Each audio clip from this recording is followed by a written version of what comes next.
Sabi ni Simon Sinek, circle of safety daw ang kailangan sa isang organisasyon.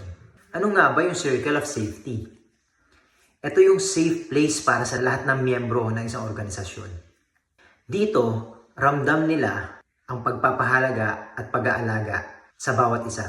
At kapag ramdam nila ang pag-aalaga at pagpapahalaga sa kanila, automatic ang trust and teamwork. Hindi ba? Ito ang gusto natin sa isang organisasyon. Merong trust at teamwork.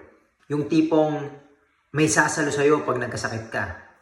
Yung tipong inaalala ka kung okay ka lang. Hindi ba? Ito ang gusto nating environment ng ating workplace. At kapag ganito ang isang organisasyon, mas magiging efficient at mas magiging productive ang mga miyembro nito.